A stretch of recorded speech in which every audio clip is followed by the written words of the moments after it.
All right, so I think that we can officially begin. My name is Ruth Nyambura. I am Kenyan. I am based in Nairobi. I am part of the Ramani Collective, which is a collective of Pan-African collective of African feminist cartographers of liberation. I'm part of the People's Water Forum and the African Water Justice Network. This is one of the liberatory spaces that I'm very privileged to exist in with so many of you who are joining us, but also with the brilliant speakers that we're going to hear from this day. So to start off, this webinar is being recorded and you're welcome to watch it later on our website or to share it with your networks. We will be posting the links on the chat. We're also offering simultaneous interpretation. You should see the language option on the globe, the little world that is at the bottom of your screen, in the toolbar, the bottom of your screen, where you can choose English or Spanish interpretation. And throughout the webinar, we will be posting links in the chat, as I've just said, that will take you to more resources, including the People's Water Forum website. As you know, we are having the People's Water Forum in Bali in about a month, which is, we don't like to call it the alternative water forum. It is the People's Forum. We're not an alternative. It is not an alternative to anything. It is the legitimate space around water justice. I'd also like to welcome you to post in the chat, share your thoughts, your comments, and ask questions. Please feel free to use this space to engage with the panelists or other participants joining us today. And this webinar has been organized by the People's Water Forum and the Blue Planet Project. So we will be hearing from about 6 speakers from across the world, from Latin America to Africa, to Europe. We'll be hearing from comrades even in Indonesia, where we are hosting the People's Water Forum. And I'd like just to take a moment to reflect on the current space that we're in. Exactly a week ago, we marked 1 year since the war in Sudan began. Since April 15, 2023, 15,000 Sudanese have died as a result of the war. 8 million Sudanese have been displaced from their homes. Exactly 6 months ago, the genocide in Palestine began. Till date, approximately 40,000 Palestinians, a majority of them children, have been murdered by the Israeli army and government. In this climate, we also see growing repression, the collusion between the state, armies, paramilitaries, and corporations. And we're also seeing the repression around expression, whether it's in universities in the United States, such as Columbia, whether it's in Kenya, where an attempt to host a solidarity meeting with the Palestinian cause last year had the police arresting comrades of ours. So we see the growing rise, the rise of fascism that we have witnessed in the last decade or so. In the same space, we have witnessed growing, multiple and intersecting inequalities around economic issues. Specifically, we are seeing, the fights around water and water struggles across the world, where the idea that water is legitimately a commons is being challenged by new forms of austerity being led by international financial institutions such as the World Bank and the IMF, sort of a return to 40 or 50 years ago of the conditionalities, whether it's through laws, whether it's through regulations, but these conditionalities, as we'll see and we'll hear from some of our speakers today, continue to undermine the radical idea that not just water is a commons, but we must fight for commons as an entirety. But also importantly, and just before years ago in April, we had the Cochabamba water wars. So this month is really significant in the context of, in as much as we are seeing repression, in as much as we are seeing growing inequalities, at the same time, we stand in a long history of resistance from Bolivia, from Cochabamba, from MST, from La Via Campesina struggling for food sovereignty, whether it's feminist and women's rights movements across the world, fighting for bodily autonomy, whether it's university students fighting for the right to education, fighting against the commodification of education. So we stand on the shoulders of movements and solidarity and organizing across the world, where we continue to say that another world is possible. So without much further ado, I want to welcome our very first speaker today, my comrade Dinesh Suna, who is the coordinator of the Ecumenical Water Network at the World Council of Churches, and is based in Geneva, has been based in Geneva since 2012. He has worked with several ecumenical organizations in his home country in India since the 1990s, and currently he's one of the co-leads of the Partnership of Religions and Sustainable Development Workstream on Water, Environment, and Climate Action, and is also a founding member of the People's Water Forum, one of the most funniest, most amazing comrades and radicals. So we'll be hearing from Dinesh, who will be giving us a broader view around what does it mean in terms of the World Water Forum, the dynamics of the multilateral spaces, international financial institutions, large NGOs, and why we have the People's Water Forum, not as a counter to the World Water Forum, but the radical idea that it is where the people organize. That is a space for justice and liberation. Dinesh, you have around 8 minutes to speak. Thank you. Thank you very much, Nyambura, my dear comrade, very vocal and articulative. We admire you a lot as a feminist leader with the heart for water justice as well. Thank you so much. Friends, I would like to briefly lay down the road to Bali that in roughly about a month's time that we would be meeting in Bali, in Indonesia, for the People's Water Forum.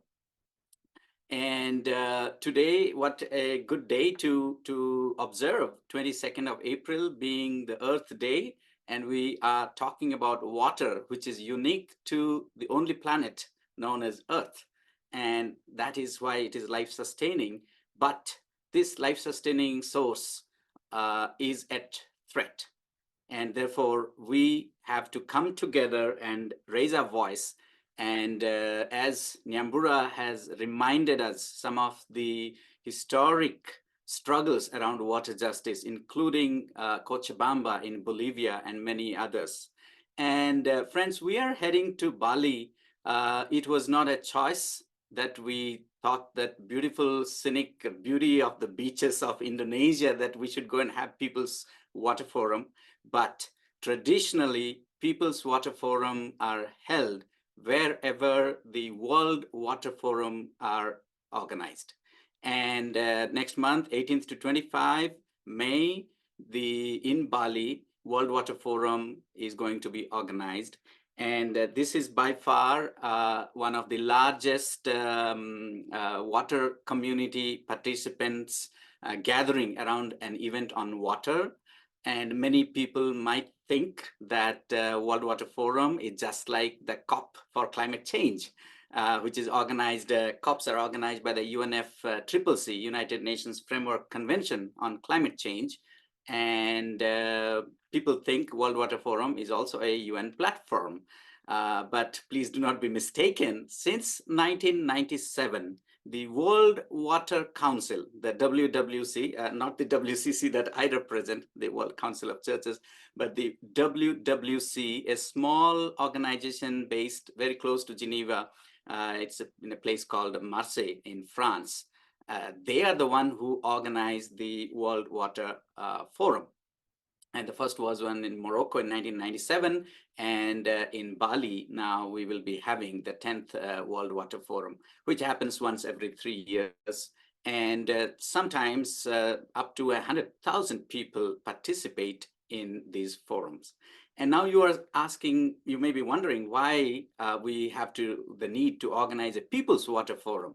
Well, the way the World Social Forum came into being, questioning the World Economic Forum, which takes place every January here in Switzerland in Davos, because the neoliberal capitalist-driven economy that the World Economic Forum promotes, and World Social Forum came about 2 decades ago, mostly by Brazilian comrades, to challenge that order. And similarly, the People's Water Forum has come into being in questioning the neoliberal policies that the World Water Forum are driven by, and promoting market as a solution. So practically in the World Water Forum, what you have is the buying and selling of water. Deals are made by governments and multinational corporations, and that is where we basically, as civil society, people's activists, water justice movements, question that. Friends, I also would like to draw your attention that the World Water Forum is an exclusive place. Just sample this, that you need at least 1,000 euros to register yourself. It takes 1,000 euros as a registration fees per head. If you want to organize an event, you have to shell out another 3,000 euros. Then your ticket for travel and accommodation, so 5,000 to 7,000 euros per head. And yet about 100,000 people attend. Imagine who has that kind of money and interest to go and attend these events. Therefore, it's clearly the interest is water for profit. And that is what we have been challenging at the People's Water Forum, where we affirm and upheld water for life over water for profit. Friends, I do not have to educate you on the water issues. You all have been engaged, but billions of people do not have access to safely managed drinking water, and nearly about 4 billion people do not have access to safely managed sanitation facilities. And still then we continue to promote solutions which are actually the root cause of the problem in the first place, such as privatization of water is promoted as a solutions. And that's where in the World Water Forum, a lot of interests by private water operators will be there. United Nations have been completely silent actually about it, even though there are a bunch of UN bodies which deal with water. Just to name a few, the Joint Monitoring Program of the UNICEF and the World Health Organization, that produce the JMP reports, the UN Water, which is based here in Geneva, practically a toothless body, I must say. Just after observing World Water Day, they don't do much anyway. The UNESCO Water Assessment Program developed the UN Water Development Report every year, based in Paris. And right here in Geneva, under the Human Rights Council, the United Nations Special Rapporteur for Human Rights is based. All these bodies do not talk to each other because there is a lack of an intergovernmental mechanism that can sort of adhere or walk along with everybody, except the UN Human Rights Council and the UN Special Rapporteur on Water. All other bodies of the UN relates to water is pretty much supporting the whole process of privatization and marketization, financialization of water. And that is why last year, almost after 50 years, the UN called for a UN conference in New York in the headquarters of UN. And many of us comrades attended there, and we issued a water justice manifesto because, again, the UN was organizing, but the agenda seemed pretty much like a World Water Forum agenda for many of us who were there. And we challenged this and we presented a water justice manifesto. I would request my colleagues to put the link in the chat so that you can find out what exactly is the water justice manifesto, which was signed by over 500 organizations. And through avaz.org, we reached out to almost 500,000 people, individuals who signed these water justice manifesto. And we were not even in the agenda, but we, the People's Water Forum, we barged in to the UN, and from the high-level segment plenary session, we went and presented this report from the UN. And you are still welcome to continue to sign the Water Justice Manifesto, which is still there. One last thing I would say, and then probably stop this introductory pitch, is while privatization is really up and running, there are more and more cities and municipalities are remunicipalizing their water distribution system. Over 200 cities and communities have become remunicipalized. Even city like Berlin had been privatized and now has come back to remunicipalizing. And just a couple of days, I'm reading the news. The mother of all privatization of water was Margaret Thatcher, of course, who privatized lock, stock, barrel, the waters of UK. And I'm just reading the news that Thames Water, which was operating, has gone to over 15 billion pounds in debt. Loss. And now finally the eyes of the government are opening and they are trying to absorb this $15 billion loss and pay out to the stakeholders of this private water operator and finally probably make this public again.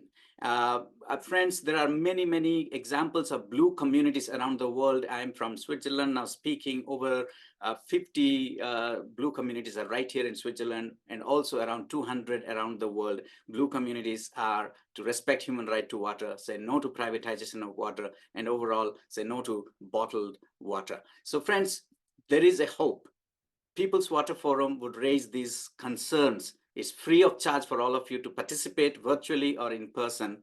Come join us in Bali this May and support our struggle for water justice. Like the struggle that 24 years in Cochabamba we witnessed, which revolutionized the water justice movements around the world. So probably another war to be fought, another struggle to be made to make the water public again. Thank you very much. Thank you so much, Dinesh, for giving us the synopsis of what happens at that level, because often it's very few of us who are able to go into these multilateral spaces. And even when we're able to go, for someone like me who has been to the UNFCCC space, you can't even access the official negotiating rooms. So even the question around space as a commons is not a commons for us, but it's definitely a commons for secretive corporations that take their profits to tax havens as they leave debt to national governments, as they leave debt to the ordinary people across the world, and especially the global south to deal with. So there will be a question after, but thank you so much for that.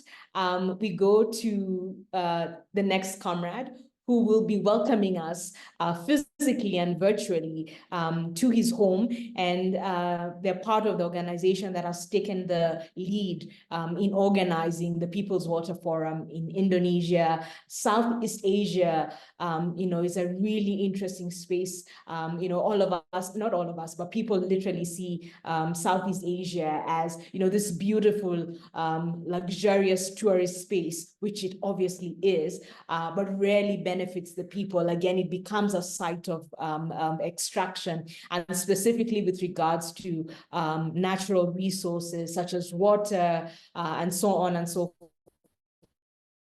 forth. So I want to sincerely welcome our comrade from PRUHA, the People's Coalition for the Rights to Water in Indonesia, Comrade Sigit K. Budiono. So he's from the National Secretariat of PRUHA. He works as a research staff member in supporting the Secretariat's work in advocating against extractivism and commodification of water through the right to water. So as you all know by now, the World Water Forum is being hosted in Indonesia, the site of historic struggles against privatization and for remunicipalization on water, including the 2014, exactly a decade ago, struggle to reclaim water services in Jakarta. Earlier this year, however, it was announced that Suez is re-entering the water space in the city. What is the state of contemporary water struggles in Indonesia and Southeast Asia? So we'll be hearing around the state of water struggles in Indonesia and the wider Southeast Asia, from extractivism to plantations to dams. So Comrade Sigit, you have 8 minutes. We might give you 10 because you are hosting the people. So please carry. Thank you, Nyambura. Good morning, afternoon, or good evening from Indonesia to everyone. Yeah, I just want to, give some context from Indonesia about how the situation, especially in Jakarta or other parts in Indonesia. Yeah, like in general, I think as also happens in other parts of the world, the privatization, commodification and commercialization of natural resources, or specifically in this case, water, continues to be phenomenon in Indonesia. And Jakarta is the same. In fact, Jakarta is like a barometer for various regions in Indonesia. After long periods of privatization, Jakarta Water Services now entering a new phase. The Jakarta Water Management now divides its water management between upstream and downstream areas. Most of the upstream areas are managed by private parties or in collaboration with business-oriented corporate entities. Meanwhile, the downstream area will be managed by Pamjaya, or the Public Water Service. This new phase, or the divides of the water management right now, is partly influenced by the result of the community struggle to reject water privatization in Jakarta and in Indonesia in general, one of which is by filing lawsuit in local courts in Jakarta and lawsuit against the Indonesian water law in the Constitutional Court. And the court decision regarding the Jakarta water privatization case basically stated that the water privatization had resulted in a violation of the human rights to water of Jakarta resident.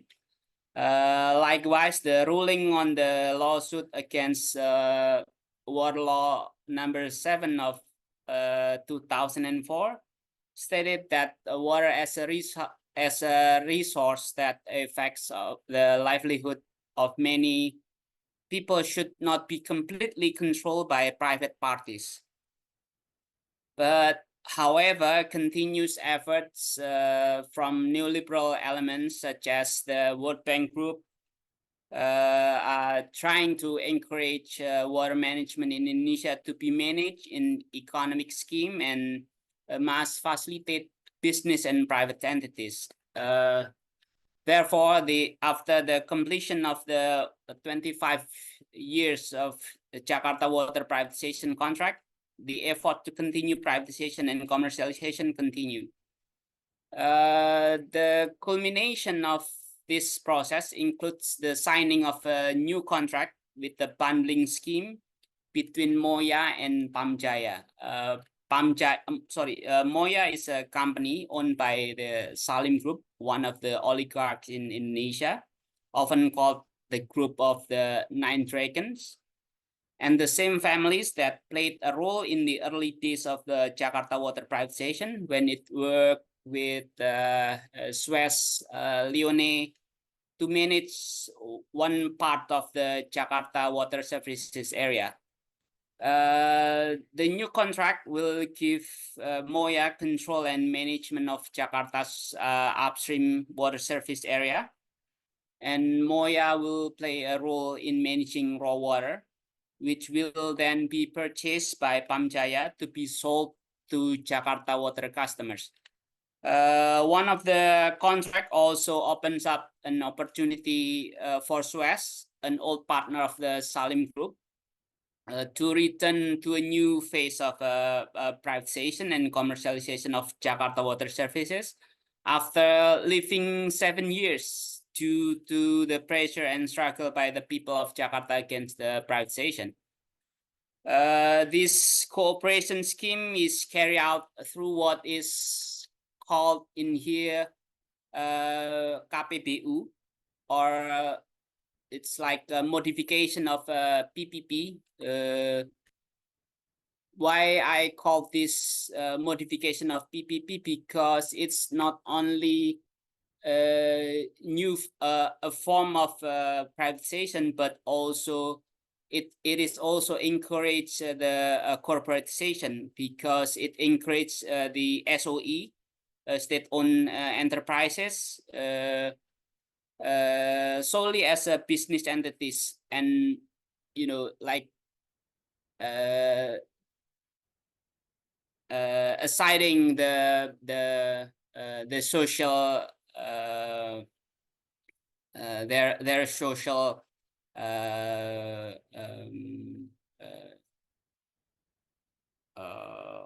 I'm sorry, the social too. And this cooperation scheme will apply the mechanism take or pay and take and pay. This scheme is actually similar in the context of electricity services in Indonesia, in PPA agreements and regarding to the IPPs, independent power producers, that has resulted in state electricity companies experiencing acute financial burdens. This collaboration scheme also has the potential to burden Pamjaya customers, because the investment return plan will to use a user charge, and the funders, I think it is well known, because it is from the eastern part and also western part of Jakarta. It includes IFC, ADB, Kexim, or Korean Export and Import, and also a syndicate of local and national banks, OCBC, BCCBI, or the Bank of China, also SMIs like state-owned enterprises, but the fund is come from the World Bank groups, the German bank groups, and other. And the other actors like the K-Water, it's Korean water companies. Right now, these companies is the biggest suppliers of raw water in Indonesia. And the other actors like LG International Corporation, Suez, Manila Water, Metropark, Farsha, and other state-owned companies. This scheme also targeting the internal rate of returns by 10 up to 15%.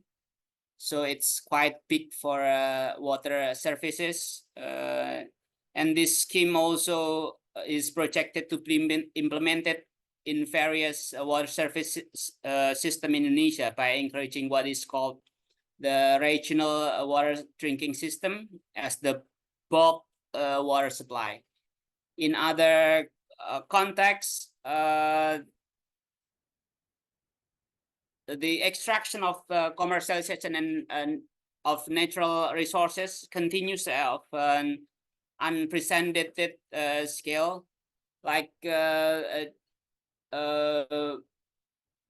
said before, the energy transition right now, the energy transition project right now, for example, it's encouraging the extraction of essential minerals, or the opening plantation on a giant scale, and the result is result in a deep of ecological crisis. The result of this commercialization and privatization generally is extraordinary destruction of water sources and ecosystem, both in Indonesia and I think also happens in other parts of Asia region. Last one, I think the momentum of the People Water Forum right now is timely, important as a means of joint learning to recognize the scope of the problem and exchange experiences between communities. This momentum can also be a space for consultation of communities and society to continue to strive and to reject the various forms of commercialization, privatization, and commodification of many natural resources, including water, by parties who, for example, are holding this World Water Forum. That's what I want to update you all about the Indonesian context, and I hope you all would come and join us next month in Bali to be part of the People's Water Forum, and we can discuss and how can we continue this struggle against the financialization of water. Thank you, Nyambura. Back to you. Thank you so much. So I just seen a quick question in the chat that I can respond to. The name of the speaker is Sigit Budiono, who's been very, very amazing in the last few months of organizing for the People's Water Forum. And I'm sitting with one particular question, whose green transitions? When Sigit, you talk about the transitions that we're witnessing, what does it actually mean? Is it a just transition? Who does it benefit? And again, of course, the recurring theme of privatization, we started from Dinesh to Sigit, and the same actors, same people, same individuals seem to be at the very, very center. The same power relations sit at the center of exploitation and oppression across the world. We can clearly see the fault lines of exploitation and oppression across the world. So we are going to go closer home to me, to Comrade Irene Asua, mobilizer and organizer, a fantastic feminist, part of the feminist ecological justice space in the country. Irene Asua is a social scientist. She's a member of the Nairobi Water Justice Working Group and also a member of the African Water Justice Network, which a number of us here are also part of. And we'll be hearing from Asua, on the intersections of what we are seeing, what I'd say we'd like to call sort of an austerity 2.0 that's been happening on the continent of Africa, and especially in the last 4 years. Since the pandemic began, a new era of structural adjustment programs being pushed, especially by the IMF, where more privatization and commodification of utilities and also the unbundling of utilities is being witnessed across the continent. But she will specifically be speaking about her work and the work of the collective, specifically in Nairobi, but also with regard, with an eye to what's happening across the continent. Asua, you're welcome to speak. Thank you so much, Ruth. And at the beginning, Ruth had already given a very nice overview of what's going on in the continent in terms of war, in terms of debt, and in terms of the increasing privatization of utilities. And there is such a massive push to privatize water on the continent. But so there's been a push to privatize water, but from the service provision point of view. But now we are seeing a chain of privatization right from the source. And when Sigit was like breaking down the contractual so-called PPPs that the companies are having in Indonesia, I was actually wondering, are you talking about Kenya? Because that's what the recently passed regulations are all about. Doing away with the water companies, which were not in their best form anyway, and they were not people's companies, but still seeing more and more corporate tentacles getting their way into the water. And one of the worst things in the recently passed policies and regulations is that we are seeing a situation where companies are licensed to literally take over ecosystems. So they can abstract water from the river, from the dams, from the swamp, and throughout that chain to service provision, they can sell. And the regulator has been done away with. So basically, we are leaving water to the market. So companies can decide how much they sell water to the people.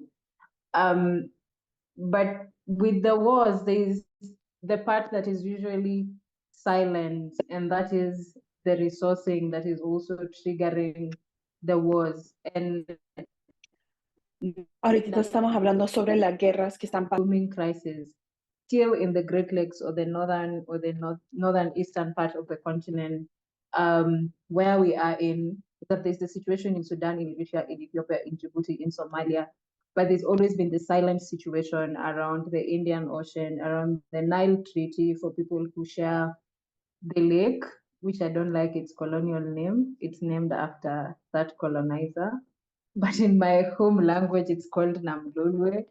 And the impacts of the colonial Nile Treaty. So people in Kenya, Uganda, Tanzania who share that resource are not able to use that resource because of the Nile Treaty.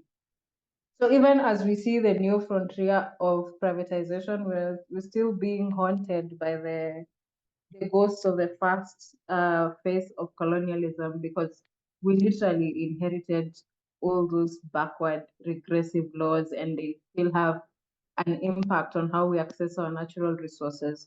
There's the new craze of carbon markets on the continent as well, and we're seeing governments giving up forests, and forests are water ecosystems. So when you give out the only existing indigenous natural forest, then it means that we are ceding also, water sources to corporations in that regard as well. And we are also seeing what they are now calling biodiversity credits. So they are soon moving from carbon credits to biodiversity credits.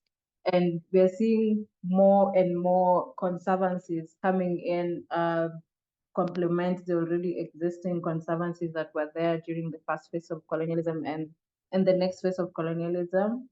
What's happening with the public-private partnerships, I won't delve into that. It is exactly how Sigit explained it. That's what's happening on the continent. And it's the same corporations. It's Suez, it's Viola, it's Dutch Water. It's the usual corporations that we see. And the impact of also industrial agriculture, big plantations coming in and corporations taking over seeds. But also in the carbon market schemes, we are seeing corporations replacing national forests with mono exotic trees. So they say they are adopting forests. So you find 200 hectares, 1,000, 2,000 hectares of natural wetland being taken over by hectares of, exotic trees that are not of any use to the ecosystem and are also a threat to the ecosystem. But there is also the reality of the fact that literally the whole of the continent has no access to working sanitation. We're living by grace, like we're just winging it. And half of the continent do not have access to safe drinking water. And the way people are responding to this is, first of all, as Africans, we have always had communal, democratized ways of managing ecosystems and having access to water. So we cannot say that we are going to invent new ways or we are going to start from scratch. We have always had these ways. It's just that they've been interrupted by these very backward capitalist rebel ways of managing ecosystems. But people are not sitting back and people are fighting back. So we're seeing communities taking over managing of water ecosystems in Ghana, in South Africa, in Kenya, in Tanzania, despite, of course, the push that is coming from corporations and our client governments. And in terms of the policy and the legal framework, a front which I don't like, but there are windows that we can use there anyway.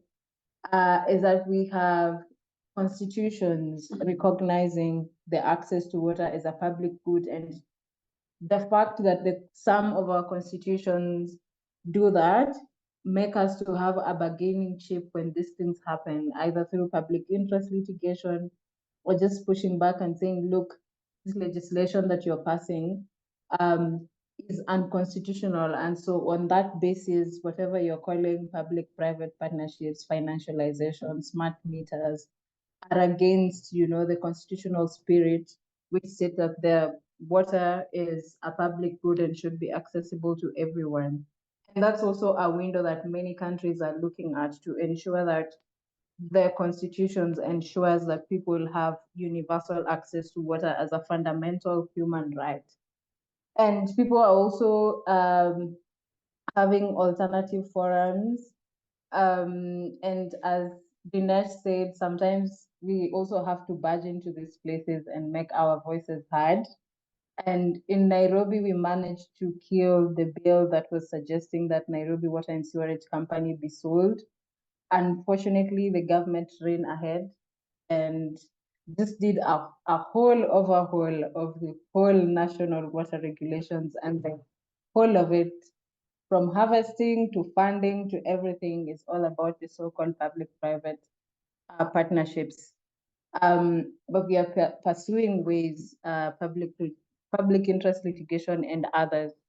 And there's also what we need to do, which is, I am not sure if it's Nyambura that alluded to it, but connecting these issues, the question of just transition, the food question, the land question, because one of the reasons why corporations are getting a leeway is because governments are using the fact that access to water has been made expensive because electricity is expensive. That's one of the things that our county water companies are really struggling with.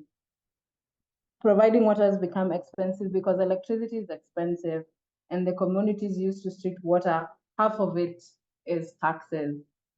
So one of the questions we are asking, if water is a constitutional right fundamentally, why should the process of having people access water be made expensive through overtaxing the process of, people getting that water? And also, why are we overburdening our water ecosystems without providing funding and technical support for communities to regenerate these spaces, to manage these spaces, as opposed to giving corporations to continue extracting when communities have shown that they can do it? And so what we also we also want to showcase the fact that communities have always managed water ecosystems and they've been successful at it. And we've been doing it for millennia, like, for God's sake, seriously. These corporations are coming on the continent and making it look like we have no capacity and no agency to manage our ecosystems, and it's so ridiculous. And lastly is that as we continue in the road to Bali and beyond Bali, is that we can showcase, these people-led initiatives. I have studied and read about a bit of them, and it's really inspiring what people are doing in Venezuela, in Brazil, in Ghana, with the people-led initiatives, people pulling funding to ensure that people have access to water. And I hope that we can showcase more of that. Thank you.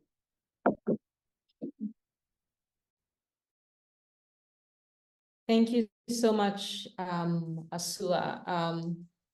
And thank you for the reality that sometimes we organize, but the state in itself, sort of like works in very interesting ways to undermine the kind of organizing that we do, which doesn't mean that we stop organizing. It means that we get smarter than our enemies. We get smarter than the other side. But then, as you said it very, very rightly. I mean, I love one of the things that you said, that to talk about water is also to talk about the forest ecosystem, that you cannot talk about the forest ecosystem without talking about water. I mean, you could also, as someone like me who's worked a lot around agrarian struggles, you cannot talk about water struggles without talking about agrarian struggles, because within that industrial agriculture and the floods that you have right now, for example, in Kenya, you're basically contaminating, water ecosystems, with industrial agriculture. So this idea that we must think intersectionally, we must build, we will continue, we'll be back for questions, but we'll continue with the next speaker. The next speaker is Aura Vidal Carrasco, who is from Barcelona and is a member of the platform Agua es Vida and the European Water Movement, as well as working on the campaign Water, a Right and Not a Commodity, for the organization Ingenieras Sin Fronteras, Engineers Without Borders. She has a background in environmental engineering and environmental law. And basically, one of the things when we're thinking about this webinar is that one of the I like to call it fault lines that we see the colonial afterlives, whether it's in Indonesia, whether it's in Nairobi, with the way the city has been planned, where, we're seeing the complete flooding of middle-class and upper middle-class estates, a lot of it which was grabbed, riparian land, which is grabbed. We can see the colonial afterlives of the kind of environmental destruction that we are seeing, the capitalist, I must say capitalist, environmental destruction that we see. So Aura will be speaking about, we've heard from the periphery, right? The movements and the people in the periphery. So we go to the core of the problem, where the original sin, if I was to wear my Christian hat for just a second, the original sin of capitalist exploitation sort of begins. Aura, you're very welcome. Muchas gracias, Ruth. Si no es un problema, voy a hablar en castellano. ¿Se oye bien la traducción? ¿Sí? Perfecto. Voy a iniciar. Entonces, como comentaban, yo vengo de una pequeña región de España. The way that it's been coming, I am from a small region in Spain, in Europe. And I'm going to talk to you guys a little bit about the context. The local context that is happening.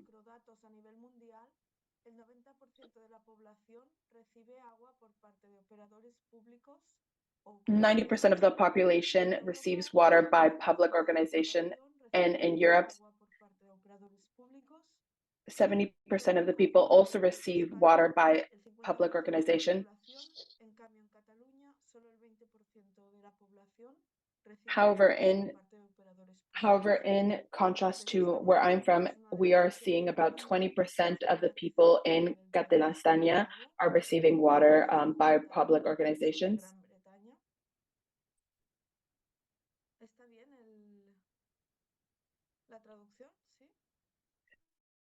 A ver.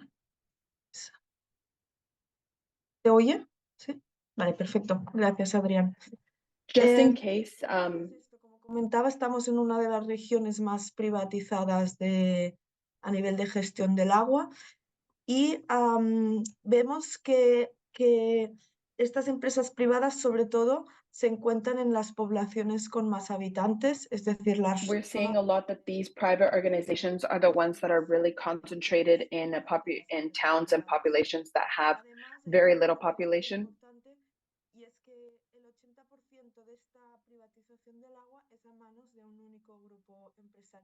Something that is also very important for us to know is that almost 80% of this privatization of water is being controlled by one company.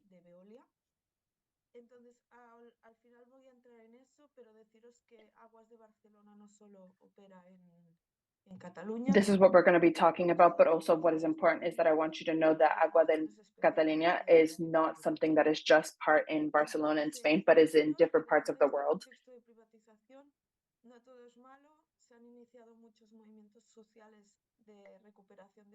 One of the things that I want to start with is obviously this idea of privatization is not everything. It's not completely bad. We've had lots of public movements that have come out from this. A lot of different organizations that have come out of this. Y aquí es interesante decir que ninguno ha cambiado su decisión de recuperar la gestión pública. Además, no solo esto, sino que se han creado varias propuestas de control y gobernanza del agua. Something that is important to say is that a lot of these different fights, a lot of these different movements have actually been able to recuperate their rights of water, and that these laws, these different movements that have been put in place, they have kept up their end of the bargain. They have been able to control the water situation as much as possible.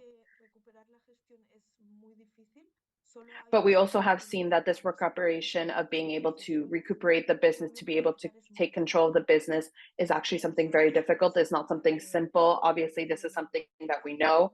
This is something that is common knowledge to all of us that are here, but it's still something that is important to be able to be said.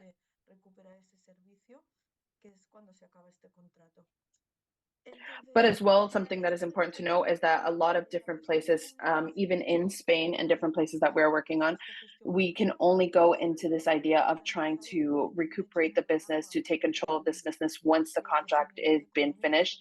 And at times the contract goes on for more than 50 years. So it is really important for us to understand how contracts like this affect populations, generations, and something that we really need to take into account, and why these fights, these movements need to be something that is not done just within a couple of years, but is something that needs to be continued throughout different generations. And we're also seeing how these companies, these privatization companies, are going against are hurting our human rights. Because a lot of times these privatization companies, they raise the money on these resources, which puts at risk a lot of different families, a lot of the individuals, to be able to even have access to this type of water. And on top of this, we are also seeing that a lot of these private companies, they abuse their power. They're really abusing their power on different people in different communities. They go into different universities. They're promoting their different ideas, and it's really abusing this idea of being a monopoly, trying to change the idea of younger generations so that they won't fight as hard as we have. Hemos llegado prácticamente al 13% de agua disponible. Entonces, en este contexto de dar el agua a empresas privadas, vemos que hay un abandono de responsabilidades delante de la Also, what we're seeing right now is that we have about 13% of our available water is what is being basically held accountable by our public organizations. So we're really seeing this problem of how the responsibilities that we are giving these privatization, these companies that are private, this power over us, over our country, over our community, and it's creating a crisis. It's creating a problem for everyone. We're also seeing this really big problem of transparency. We're not being able to see what is going on behind closed doors in these companies. We're not being able to understand what's happening. And with not having this transparency, with not being able to understand what is happening, we aren't able to fight against it. We aren't able to raise movements against this idea. And that is something extremely important. Entonces, con esta sequía y el contexto de privatización, vemos también este tipo de conflictos territoriales. As well, what we are seeing with this privatization of water, we're seeing this conflict between different territories, because as we all know, a lot of this water is sent to the bigger cities, to the more municipal cities, and it's leaving different smaller communities like my own without this access to water. And if the access is there, it is a lot more expensive. And it's sort of beginning to create these conflicts between different territories, when at the root of the problem, it isn't the territories themselves or the communities, but it is these companies that have come in and have taken over our rights to this water.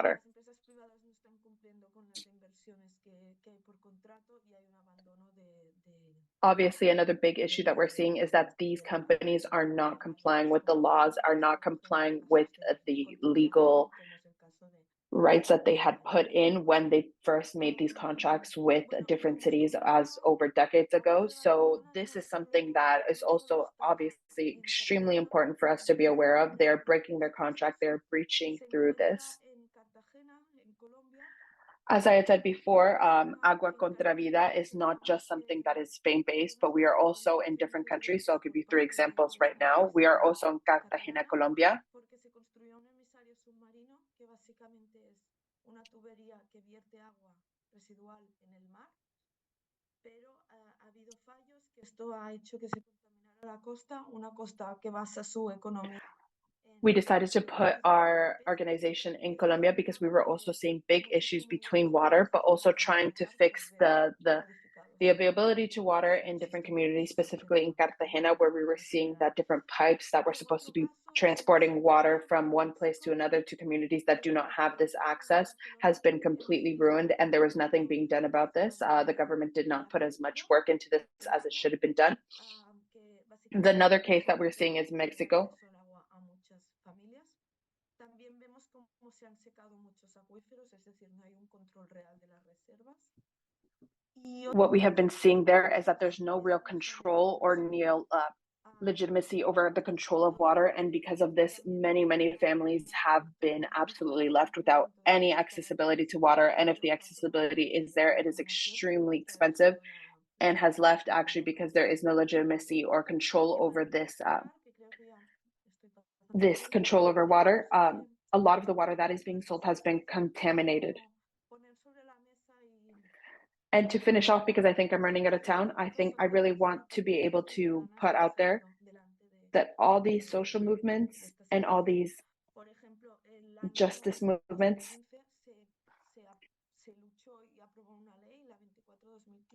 have some really great different wins. So in 2015, we had a big win in Catalonia. Entonces, esto es una lucha que se ha conseguido. Después también se está trabajando una propuesta de mínimo vital para garantizar un mínimo de agua para todas las personas y penalizar. As well, something else that we are working on right now that is a little win for ourselves, that is something that we are working on and has been brought to court, is that we are working on having a law that not minimizes, but that enforces a minimum of water that every single family needs to have. Is something that's super important, as because there is no law in place at a minimum of water that needs to be accessible to families. A lot of people do go out with water since there is no outline specifically to say who is allowed water and how much. So that is something we're working on. That is something that is a big win for us, even though it has not come to fruition. It is something we're working towards and has actually been able to make good advances.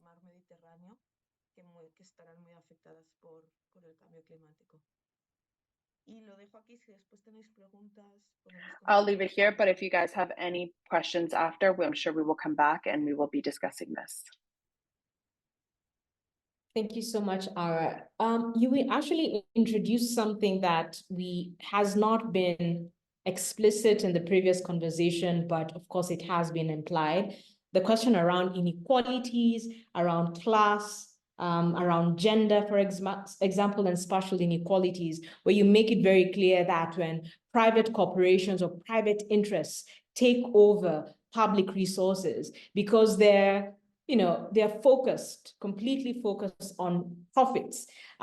They provide the very best to the upper and middle classes also in faraway cities, rather than in rural areas or in poor and working class backgrounds, which goes back to the fact that water struggles are actually class struggles. And when we think about the care economy and social reproduction, water struggles are also gendered struggles, specifically because of the kind of work that women are, whether through conditioning, whether through patriarchy, or whether through how the capitalist economy intersects with patriarchal cultural ideas. So women start, especially at the center of these struggles, but not just any women, poor and working class women, racialized women, indigenous women, Black women, brown women, lower caste women, if we're talking about, for example, places in Asia and especially India. So also to keep that in mind, that the water struggles, it's not just this arbitrary struggle that's somewhere up in their head. There are people, there are communities who sit at the intersections of these forms of exploitation. So without much ado, we will go to the very next speaker, our comrade Javier Marquez Valderrama, who is an anthropologist, environmentalist, and former spokesperson for the referendum for water in Colombia, and director of the ecological and cultural corporation Pensa de Sabila, an organization which is part of the Public Community Agreements Platform of the Americas, PAPC, and the Red Vida. Many of us have heard of Red Vida. In fact, I think that this is our introduction to Javier. So Javier, we'd like to hear about the water struggles especially in Latin America, but also the wider intersections. And of course, because Latin America is one of the most fiercest sites of ecological struggles across the world. So Javier, you have about 8 minutes to speak to us.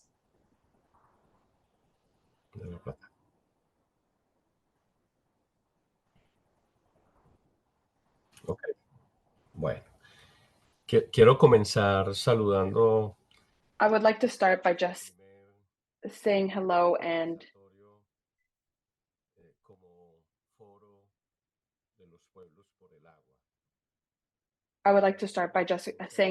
and having everybody here in the World Water Forum. And I would like to also say that I really agree and I enjoy the idea that this is something that's going to be continuous. It is not something that we are here for just because of the situation that's happening now, but something that we want to keep working towards, because it is not something that we just work on as it is happening because of a conflict, but it is something that we continue working throughout, because the fight throughout this is not something that goes away right away. It is something that we need to keep working at. Y en esta comprensión tener la certeza de que sin ella no es posible la vida de cada ser, de cada persona. Something that is really important that I think obviously is known to us, but it needs to be said, that this idea that water is a resource that is necessary for every living being, and so should be something that every human being also has a right to talk about. Everyone should have a right to be able to say how this is being used, how this is being extracted. It is a diagrammatic situation. It is something that we should all have access to and have an opinion on.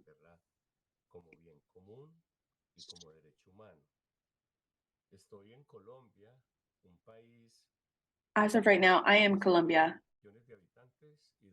who has over 50 million inhabitants and who has some of the richest water sources in the world.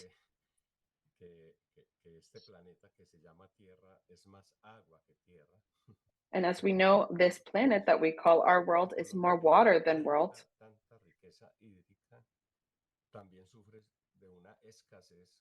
And even though Colombia has some of the most water in the world, we are seeing some extreme problems with our water. And this has to do a lot with the class system, with the governmental system, with the economic system that we're seeing. And this has to do a lot with the production problems, with the way of life that we're seeing. Colombia is living in a situation where there is a constant fight between the land, a constant fight in the territory between different groups, between different classes.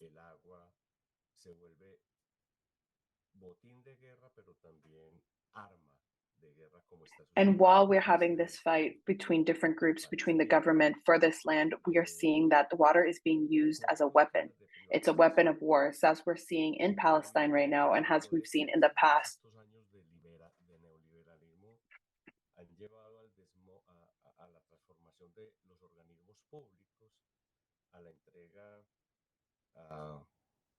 A consorcios privados y multinacionales. And as we're seeing this change in the last decades to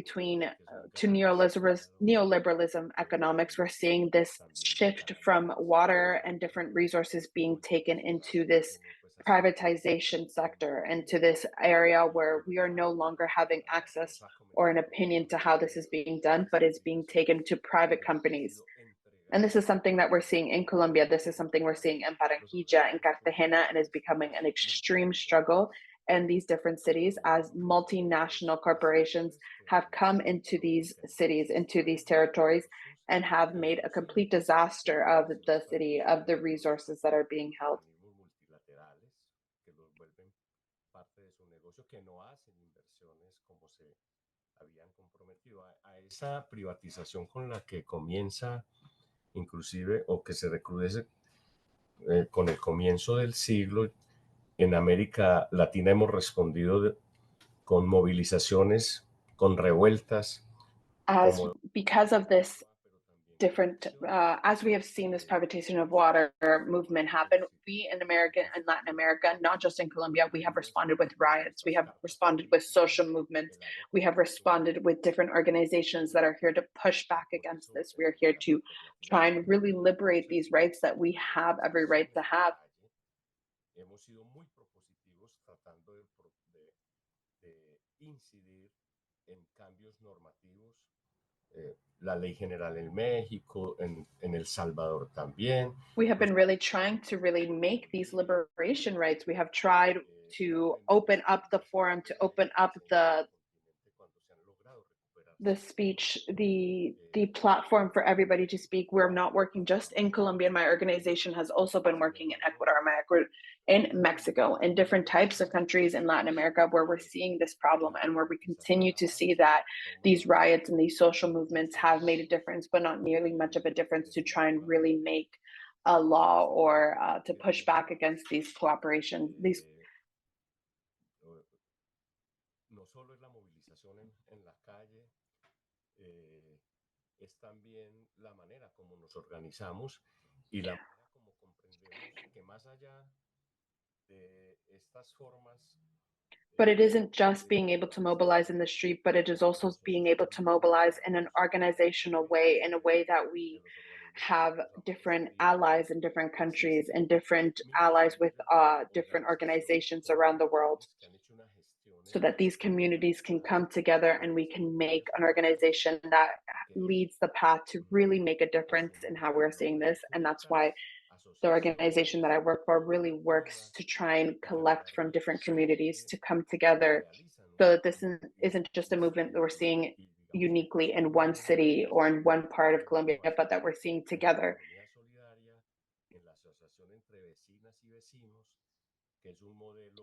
It's this idea of solidarity between each other, this neighboring solidarity between different countries. Even though we aren't from the same community, we understand that this is a struggle that you are feeling and that I am feeling as well.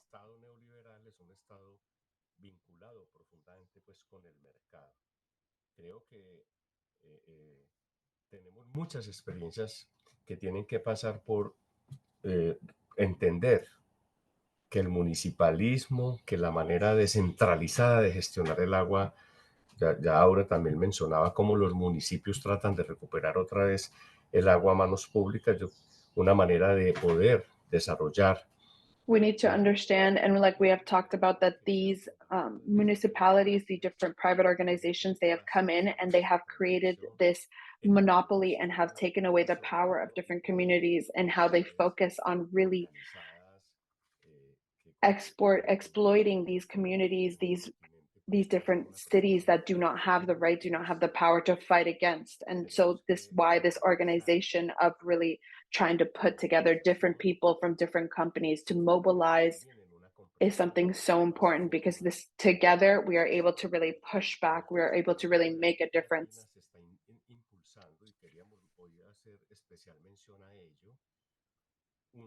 Los fondos de agua, que es un asocio público-privado que busca la seguridad hídrica de grandes ciudades. Entonces tenemos something that is happening in Latin America that I really wanted to mention is the Fondos de Agua, which is a private public company that really looks at this protection of water.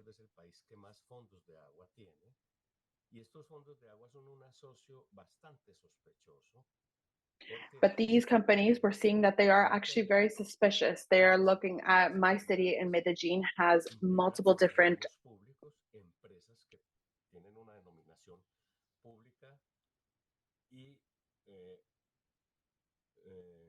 fundaciones de empresas como FEMSA, que le pertenece a Coca-Cola. So what we're seeing really is that these funds of water, these kind of pots of water, it's being controlled by these privatization companies. However, that has been very suspicious, as it has, we have seen that has a connection to Coca-Cola. So we're seeing this really, again, this monopoly of privatization companies coming in and taking over our country, taking over the rights we have to our water. Desarrollando procesos de conservación y restauración de las cuencas para garantizar la seguridad hídrica de estas ciudades. Entonces me parece que es una forma que yo también ligo mucho a la financiarización del agua y a vender el agua como un activo, como un commodity, como un... So this is why even I'm seeing that this idea of selling water, this idea of making water as a commodity is something that is going against all the values that we should be holding near, because water is something that is a human right. It is something that we all have a right to. And not just in Colombia are we seeing this, we're seeing in Africa and in Asia, this extractive type of new technology, this new attitude where we're seeing that this idea of extracting all of these resources is something that is becoming so common, and it is connected specifically with different militia groups, with violence, with war.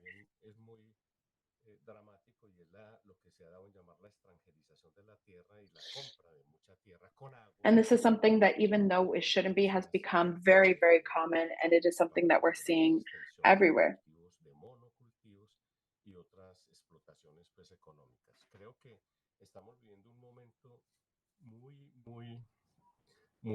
Pues en donde se renuevan también las agresiones y las formas de desposesión. We're also living in a world where we can see really this new renewable idea of how privatization of water has really caused a lot of aggression, has caused a lot of violence in different parts of the world.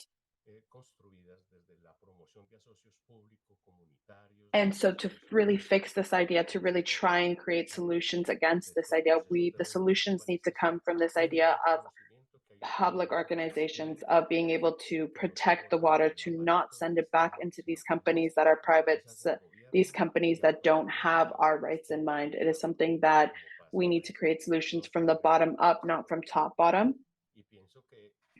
Las alternativas también para los contextos urbanos están marcadas porque impulsemos observatorios, foros, maneras de ilustrar e informar a a la ciudadanía y a las comunidades. And I think these alternatives and trying to really mobilize a proper and more lasting movement is to have these forums, is to have these different webinars to try and educate people, to try and have people understand what's going on, to try and get everyone involved, to create a community around this fight that we're having, to try and get into the smaller communities, these smaller cities, because truly this is really where the fight starts, at these smaller communities, at these smaller populations, and then we work up, because these are really where the problems are really happening. And that's why I'm very glad to be here and to participate, because this is really showing a type of participation where we are here all together. We are trying to connect different communities. We are trying to connect different companies, different organizations, and different countries that are experiencing the same problem that we are experiencing here. And as I said, this is how we really try and fight against this privatization of water. We come together, we continue, we think of alternatives that help in different lands and different types of contexts, and we continue to work forward to make alternatives and solutions that are long lasting. Thank you so much for having me here. If you have any questions, again, I'll be here till the end. Thank you so much. I just want to indicate that we'll be running slightly over time. Please do understand, in the context of language justice, in terms of translation, it takes time. And I do think that being able to commune with each other is really, really important. So I do hope that you'll be able to stay with us for the few extra minutes that we're going to be here.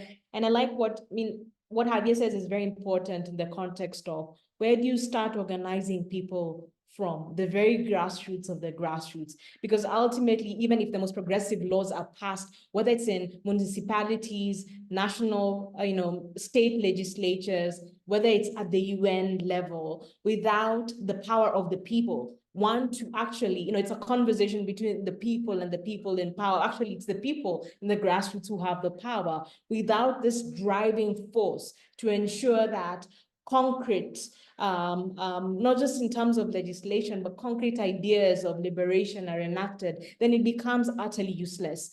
So it's important to think about where we organize and how we organize. That's a really important aspect of it. And so finally, we are going to hear from one of our comrades, Comrade Maren Mantovani, who is the International Relations Coordinator for the Palestinian grassroots movement Stop the Wall campaign, and serves on the International Secretariat of the Palestinian Boycott, Divestment and Sanctions. We've heard a lot about it in the context of BDS, National Committee, the largest Palestinian civil society coalition leading the call for BDS. In this capacity, has spent the last 10 years in Latin America, Asia, and Africa to support the growing BDS movement. She has extensively investigated Israel's military relations and the role of Israel's water and agribusiness corporations in the dispossession and displacement of the Palestinian people and people across the globe. And I think this is such a beautiful way to conclude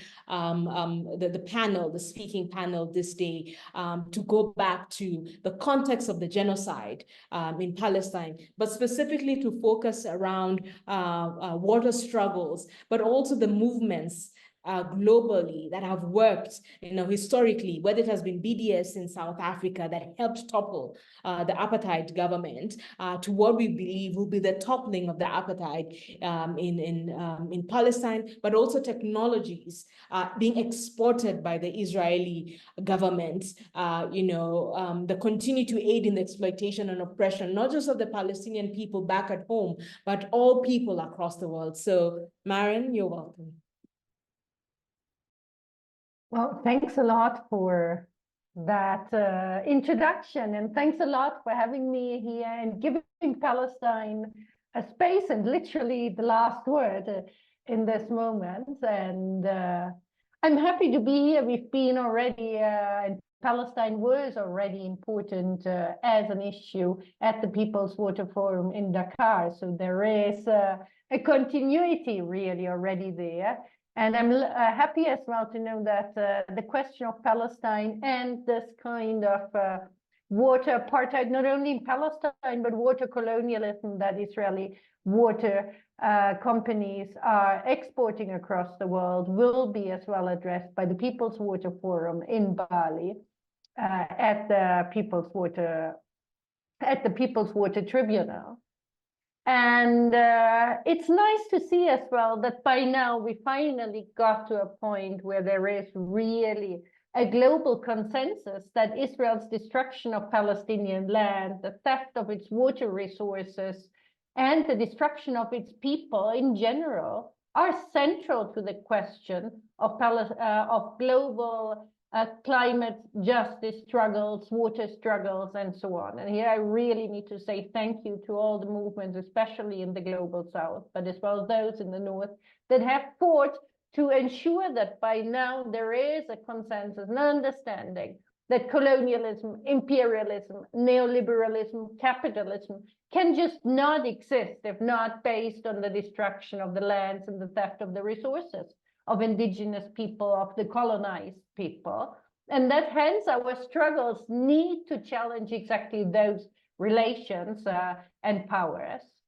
And Israel is the contemporary microcosm of settler colonialism that is continuing to impose ethnic cleansing and apartheid on the Palestinian people since 75 years, and that during those 75 years of impunity that has been granted to Israel, especially by Western powers, especially by the United States, has now been allowed to degenerate in a full-scale heinous genocide. As you mentioned at the beginning, over 40,000 Palestinians have been killed, over 100,000 have been killed, maimed, and injured. And I have started to always begin my talks with one sentence that Gustavo Petro, Colombia's president, said rather early on in that genocide that started in October. that Gaza is really only the experiment of a world where we are all dispensable. And I think that is the core point here. And when we go and see how this genocide started, that started with one order by Yoav Gallant, the Israeli so-called defense minister, who gave the order to impose a complete, and here I quote, a complete siege of Gaza, no electricity, no food, no water, no fuel, everything is closed. That was the beginning of the 6 months of genocide that are continuing. And I think the epitome of how Israel is using water as a weapon and how water is fundamental in Israeli strategy since ever. The result are not only the people killed and maimed, but the fact that 2.3 million people, the entire population in Gaza, don't have drinking water, don't have food. The worst starvation, all international organizations are saying it. There is no clean drinking water. People have started drinking water from the sea. Disease is spreading because of an impossibility of hygiene. The World Food Programme says that 3 liters per day are the survival threshold for a population to survive. In Gaza, since a long time, people are living with a maximum of 1.5 liters a day. And this is no natural disaster, if such a thing even exists. It's a man-made policy where Israel is using water as a weapon, as a tool for ethnic cleansing, for apartheid, for genocide. And they've done that constantly from day one. In the very moment Israel was built as the settler colonial project on Palestinian land, with the expulsion of 75% of the Palestinian population that have lived where then Israel was created. And that until that day had made Palestine the breadbasket of the Mediterranean. So Israel did make no desert bloom, even if that would be a good idea, which it isn't. They didn't do it. What they did is take a flourishing agricultural society and expelling them from their lands and building a settler colonial project based on the theft of water. And one key element of that one is Israel's national water company, Mekorot, which has been formed to reroute the water from the world-famous Jordan River to serve its colonial projects. The result? The Jordan River doesn't have water anymore. Palestinians along the Jordan Valley don't have water anymore, and even the Dead Sea is remaining without water. Since the 60s, it has shrunk by 1/3. And this company that now controls all of Palestine's water and uses it to expel Palestinian communities, denying them access to water, and to impose a real water apartheid system where only the Israeli settler population has full access to water. Palestinians either don't have water at all, or don't have a lesser access of water, or have water at much higher prices than the Israeli settler community.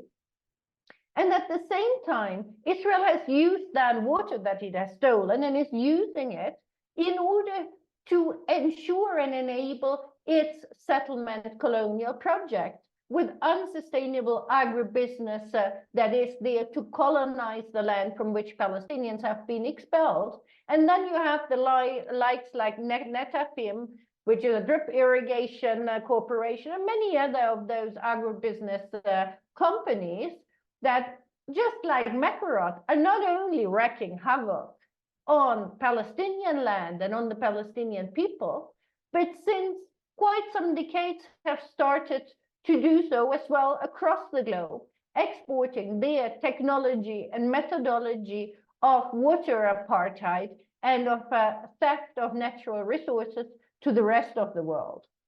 I don't have much time. I would just want to give 2 examples.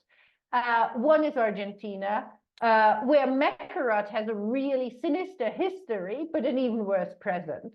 In 2014, for the first time, a people's mobilization has been able to kick out Mecorot from Argentina when they were trying to build in La Plata, close to Buenos Aires, a water management system that literally would have given water only to the rich quarters and left the poorer with the worse infrastructure without drinking water. And then Argentinians said, we don't want your water apartheid, and kicked them out. Unfortunately, now Mecorot is back in already 11 of Argentina's provinces to help channeling the water from the communities, to the the mining industries, and so on, in kind of what they're calling building master plans, which are literally the master plans of the colonial masters and the capitalist masters, to ensure that water privatization works in Argentina. Turning around to the other side of the globe, India, where Netafim has come in the 90s with a model project on how to make agriculture work in India. And the result of an independent study was that they found out that after 2 years of this model project, the farmers were enslaved, and here the quote, farmers were enslaved to the corporate farm managers, and their rights were totally suppressed. Unfortunately, Mecorot as well in India continues. And interestingly, because we will be in Indonesia, as well in Indonesia, though they officially don't have relations with Israeli apartheid and its corporations, is present in Indonesia through a corporate smokescreen, and just putting that on the agenda of everybody. But as well in Africa, they're coming in with their master plans, with their projects and technology of apartheid. And I think the interesting thing, I've just quoted Argentina and India, and you see how these are actually as well the places where at the moment you have the fascist right-wing government in power, and that connection where you have the global fascist right-wing misogynist governments looking to Palestine and Israel as their model, and taking from them not only the weapons, but as well the water technologies as tools for their own repression, is something very worrying, and where we're since time struggling together with people and movements from across the globe. And just to conclude, and on a positive note, because the question is always, what do you have to do? What can we do? And the first answer is always unite, unite, unite. And I think we have beautiful campaigns already across the globe that want to cut those ties of complicity with Mecorot, with Netafims, from Latin America to Asia and other places. But I think it's as well important to understand what is really at stake here. And I think everything is at stake. It's not only the life and the survival of the Palestinian people under genocide, it is the question of the life and the survival of the world as we know it, as bad as it is, but it risks to get much worse. And here we really need to work together to defend the basic safeguards that we have been able to achieve. This basic rights for water, for human rights, the right to life. And that is absolutely crucial that we stand together here. And on the contrary, cut the ties of complicity that governments, that corporations are built to maintain their power, to maintain their corporate profits, and to join that boycott, divestment, and sanctions movement we have already talked about, not only to end complicity with Israeli genocide and dismantle the apartheid regime in Palestine, but as well to ensure that that system, this model, does not go global. We really need to work together to build that people's power to defend the lives of the people and the planet. And I just want to end up with saying once again how crucial it is to understand that Palestine is not only at the moment a crucial moment of life and survival, death or survival, for the Palestinian people. But it is a crucial moment for all of us, for all of humanity. If we don't stand together and act, then it will be humanity together with the Palestinian people to end under the rubble of Gaza. And instead, we need to build and work together to ensure that that will be the moment where Israeli apartheid and genocide and settler colonialism is ended, and humanity can effectively stand up and be stronger and defend that planet and its people. Thank you.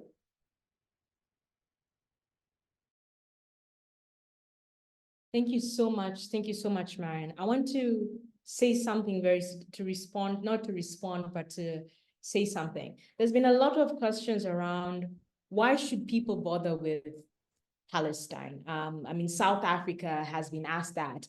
And in fact, one of the things that I see is that a much younger generation of South Africans, especially those who were born after 1994, who might not have the historical memory of how apartheid was defeated. It was defeated because people made the apartheid government of South Africa a global pariah.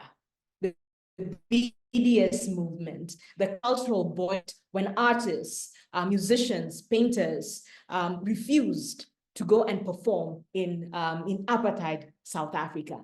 And the history of liberation for those of us who are from formerly colonized countries, we know that no liberation is ever won. You cannot win liberation on your own standing. People have to come together. It is always a group effort. It is always a collective effort. And especially when dealing with, that kind of exploitative and oppressive power. And to just give an example, for those, I see quite a number of the participants are from Kenya. One of the biggest, what was to be the biggest industrial agricultural project in Kenya, the Galana Kulalu project. The main contractor was actually Green Arava, which is an Israeli company. And the land on which this industrial agricultural largely monoculture project was sitting on was land that has historically been grabbed from the indigenous people of Taita Taveta counties. So already a historical injustice takes place, and then with the aid of a country that is perpetuating apartheid on the people of Palestine. So it is important for us to make these historical and contemporary links around exploitation and oppression. So I will not, because we are really out of time, I will not seek to go into sort of like, I wanted to give, the plan was to give a commentary after, but I will not give a commentary. The presentations have been very rich. They've been beautiful and amazing, and you've spoken from your hearts, because we are people at the end of the day. We are fighting beings, as comrades, as daughters, as sisters, as mothers, as fathers, as uncles. We must remember humanity. We must center ourselves. We must center the future generations. So I will ask, I'm trying to see, I cannot see any questions at this particular moment. And I'm also, one of the things I'm worried about is that for those of us who are in Kenya, there are serious floods happening right now. And I can see right outside my window, the magic of floods is just about to happen. But maybe to conclude, I would like to ask each participant, beginning with the order that we started with Dinesh, what would the possibilities for solidarity?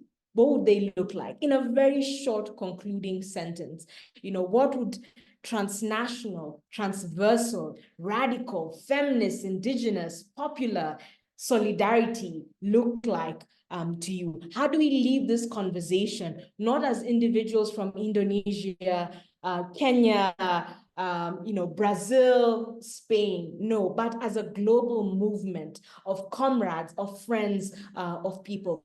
What would solidarity look like? What does it look like to you? Very, very short answers. Dinesh, I will ambush you. Well, not ambush you. Yeah, well, so we'll start with Dinesh and okay.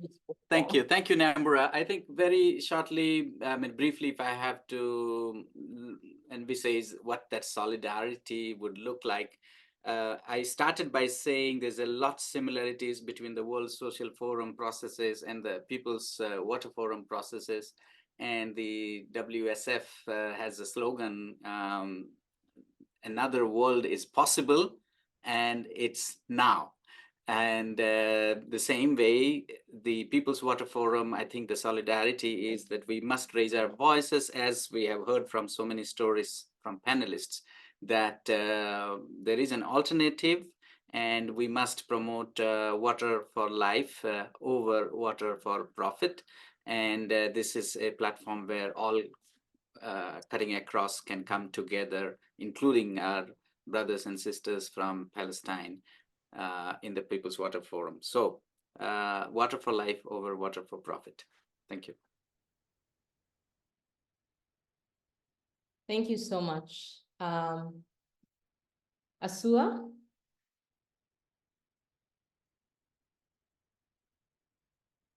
Oh, Asua has, okay, yeah. So let's go to someone else before Asua is able to settle back down. To the next person, the next speak, we go, no, actually it was not supposed to be Asua, it was supposed to be Sigit.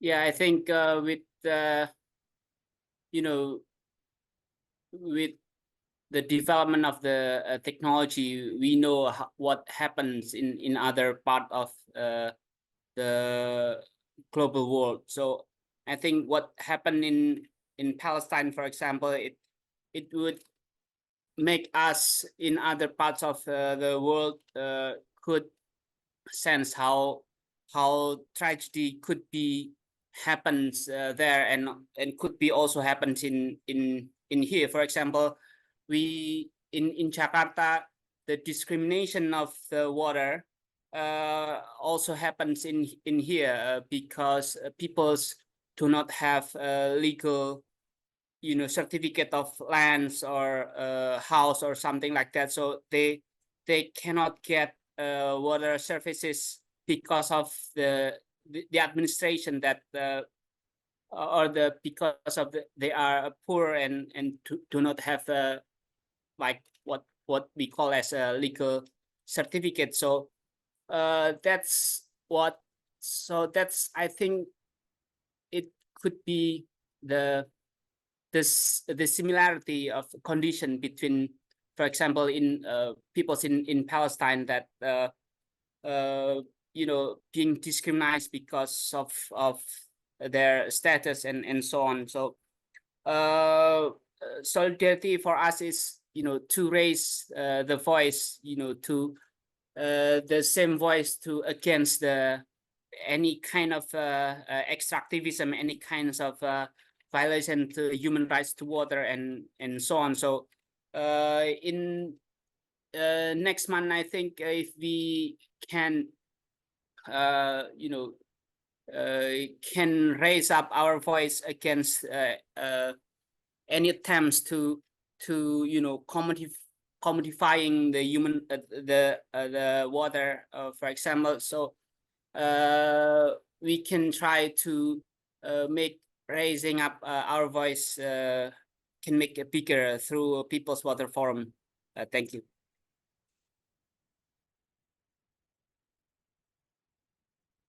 Thank you so much. Asua?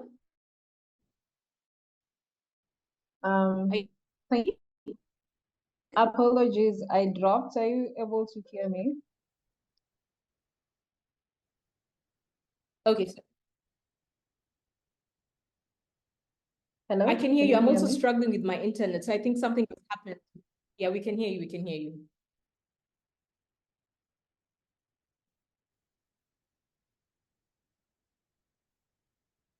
We can hear you, Asua. Oh dear. I don't know what has happened. Okay, it's raining, so there's Yeah, a bit of a lag in the internet dropped. So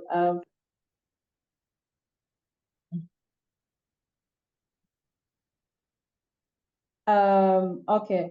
So for me, global solidarity would be us being able to connect our struggles and not doing Operation Olympics. I mean, it's good that we are talking about the Palestinian issue right now, and it has evoked a lot of conversation.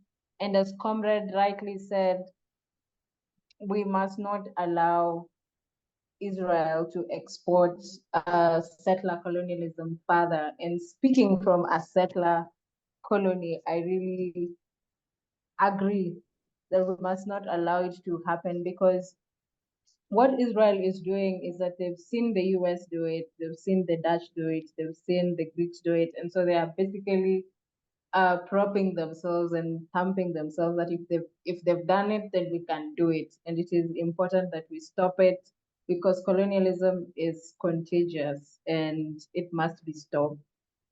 And for me, it would also be more of North-South solidarity, and not just seeing the global South being the only ones talking.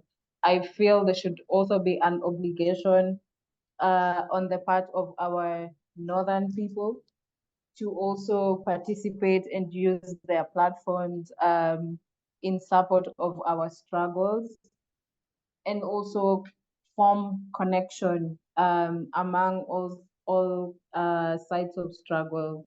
So the struggle for water justice, the struggle for food sovereignty, the struggle for land, the struggle for our version of just transition, not the other transition, to be able to connect these things and not fall into how capitalism compartmentalize things, that biodiversity people have their own COP, the climate change people have their own COP, water merchants, as someone said, have their own forum, the World Social Economic Forum, that you're able to get people from all the sides of struggle in our people forums, and be able to visualize this future that we are looking at. Because as Comrade also said, there's a very huge possibility that it could get worse. And so we are literally fighting against our survival. I think it's Rosa Luxemburg who said that at some point, humanity reaches a point where it survives or we go into extinction. And I think we are at the brink of that. Yeah. Thank you so much, Asuba. We go to Aura, and then Javier, and then Maren. Yeah, just very brief.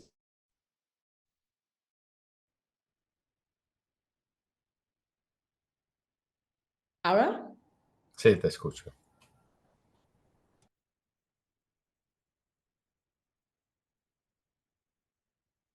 Pero no la escuché. No.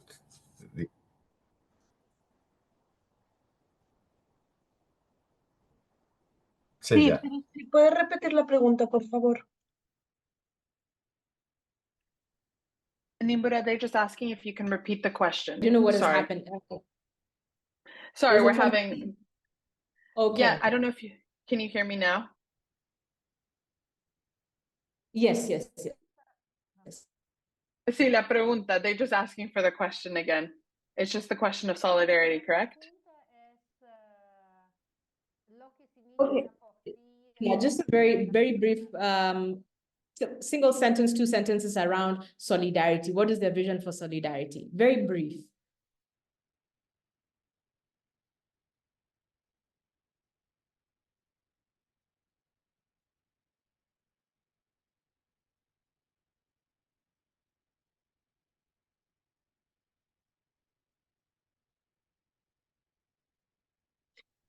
Bueno, ya han comentado un poquito las compañeras, pero creo que You guys have commented a lot on a lot of things that we have talked about.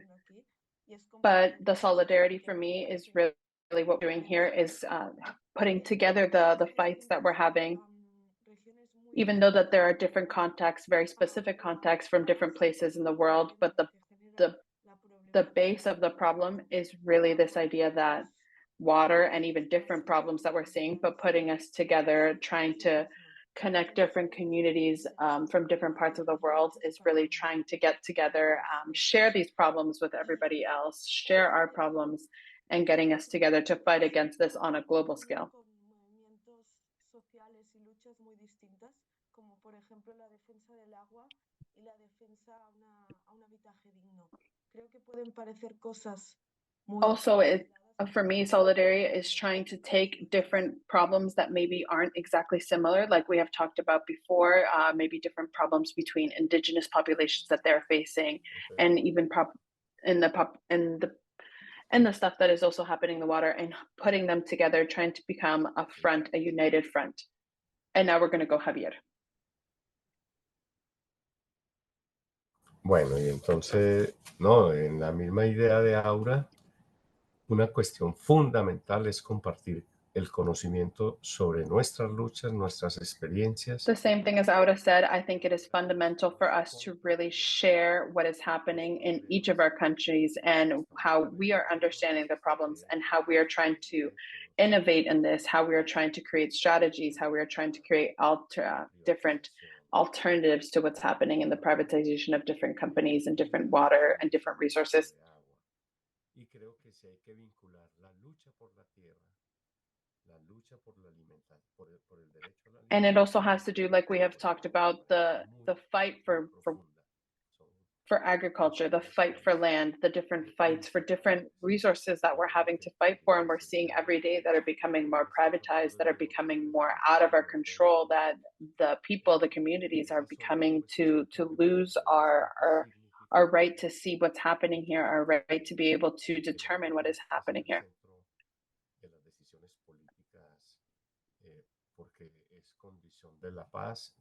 As well, what I'm thinking as well for solidarity, in the sense that water should be at the center of our discussions, our political discussions, because as we have said, with the fight that's happening in Palestine and the genocide that's happening in Palestine, water is being used as a form of war. And because again, that is because water is something that is essential for every living human. So to be able to put water in this political context as well is extremely important. We need to be put together. We need to be in solidarity over these issues, especially in governmental aspects.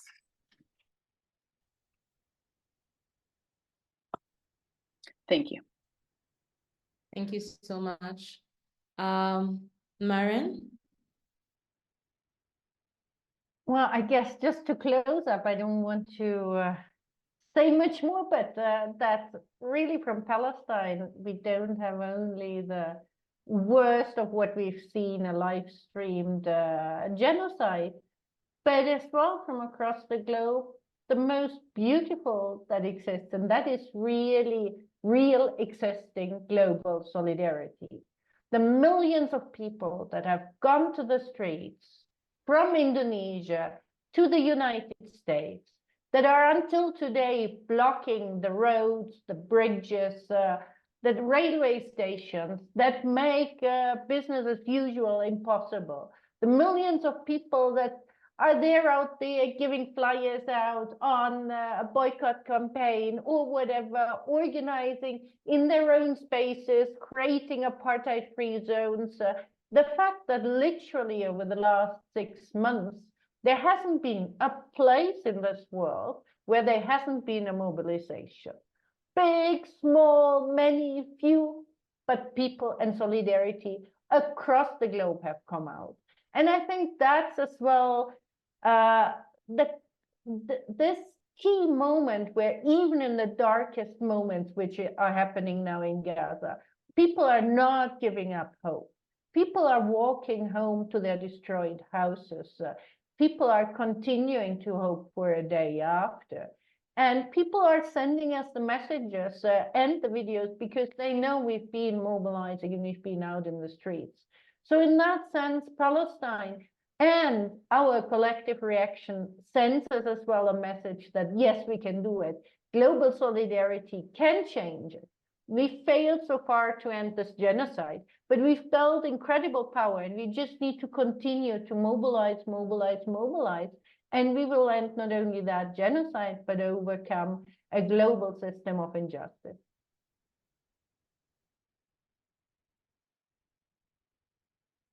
Thank you so much. So we did have I'm seeing now, we did have a hand from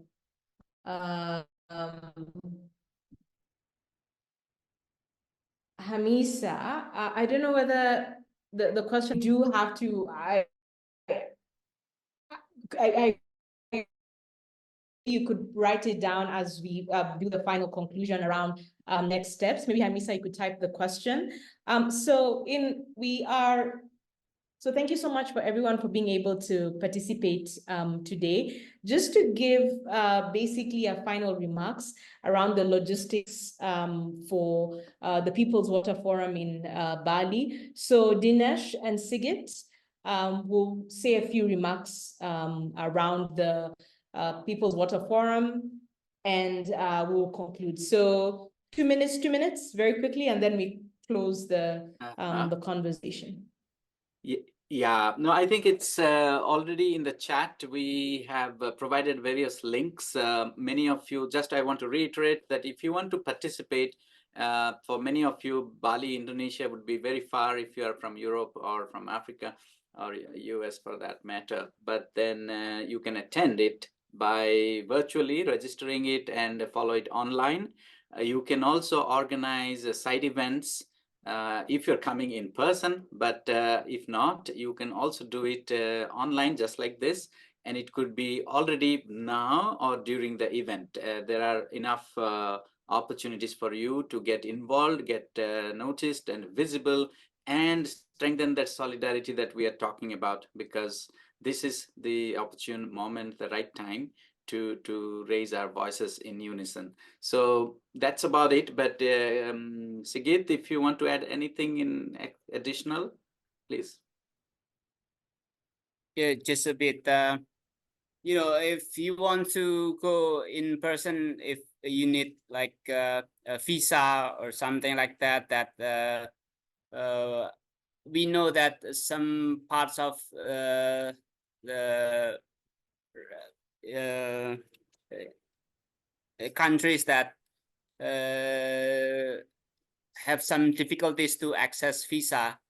So we can send our invitation, and we can send like a guarantee to get a visa if you want to go in person. And the other one, the venue will be in Denpasar, in Institute of Art Indonesia, and there are some hotels around there, and we can give you some recommendation if you need for the hotels and so on. And if you need anything, we just contact us, and we could try to help you all. Thank you. Thank you so much. Thank you so much, Hamisa. So Hamisa says it wasn't a question. They wanted to speak in solidarity. We accept their solidarity. If I remember very well, you are in Mombasa. I've not seen you in a very long time. So it's amazing to see you on the webinar. So thank you everybody for being part of this conversation. I will end this because it is pouring down and the lights may disappear and you might not see me in the next few seconds. So I will leave you with a quote that I really love from Arundhati Roy. And she says that another world is possible.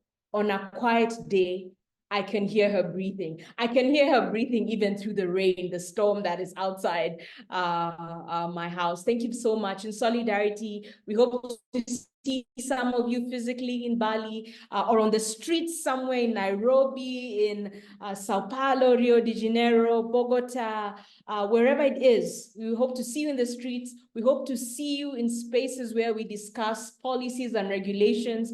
We hope that we'll finally come back together as a liberated people in each and every single way. And thank you to everyone who has organized this. And thank you so much to our translators. They're always in the background, but they're actually at the forefront of helping us. And thank you. I want to say a special thank you to Adrienne Mari, who has been very, very central also to organizing this webinar. Take good care of yourselves. Bye-bye. In solidarity from Nairobi. Bye, everyone. Thank you. Take good care. Bye-bye. Ciao.